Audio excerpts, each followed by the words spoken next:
Hello everyone, today is Wednesday, March 13th at 6:03 p.m. Eastern Standard Time. It's about 2 hours after the regular session close. You can see my computer clock here, and then on my right is the time and sales. We're into the evening session. The Emini S&P currently trading at 28.1975. Interesting day today. Kind of broke out to the upside after yesterday's sideways action. The first chart I want to show you here is the Super Enco 4 tick with the Super Enco 6. This has been a real consistent chart for us. Anyway, this hit its goal and this is 850, and it did 800, so we probably had a tick of slippage here, but two really nice trades back to back, and of course the higher time frame filter kept us from going short here against the larger trend. Okay, the DAX on a 987 tick Heikin-Ashi chart had a single trade here, and this did 1525. The goal on this is 1550, so this hit its goal and had one or two ticks of slippage. Okay, the DAX on a 377 Heikin-Ashi chart had two winners and one loser, which you can see here, and this did 1525 and also hit its goal of 1550. Okay, on the NASDAQ 1597 Heikin-Ashi chart, we started off with three losers in a row and drew down about $800 or $400 per contract, but then we came back with three winners in a row, and obviously the winners were substantially better than the losers here, and that brought us from a negative 800 to a plus 1240. So pretty impressive here, and very nice trades here.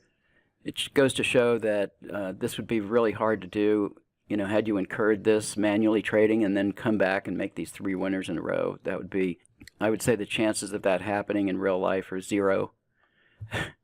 So the goal on this is 1250, so this actually did come back and hit its goal. Okay, the crude oil on a 6-tick chart had two trades back to back and hit its goal of 1,000 and had one tick positive slippage, so just a couple of trades like this. Now, we didn't go short here because this is using our line break logic, and that prevented us from taking these red bars short. Okay, next up is the Emini S&P on a 1597 Heikin-Ashi chart.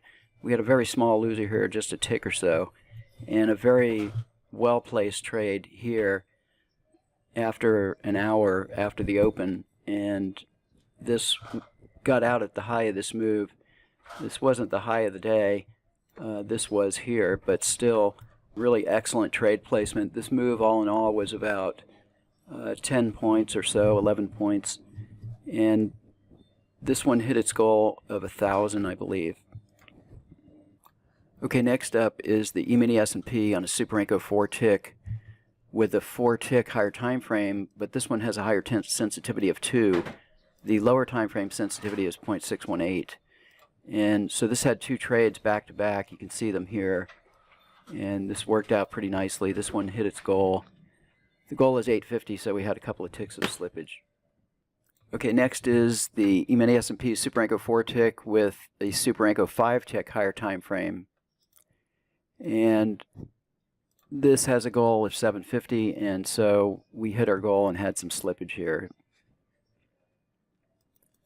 Okay, the Emini S&P on a Super Enco 4 tick, and the higher time frame or other time frame is a Super Enco 2 tick, but this is using our opening range filter here, and we had just a single trade on this. The goal on this one is 750, so we definitely hit our goal and had a little bit of slippage, but here's how it played out, just one single trade.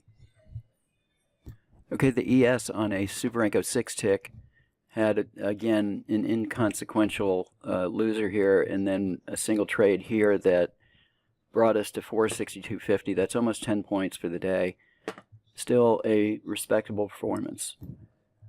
And then we have our Emini S&P on a regular 5 Renko chart. There was two trades here. This was a winner of only about a tick, but this did 350 for the day. And that's all for today's video. Thanks for watching.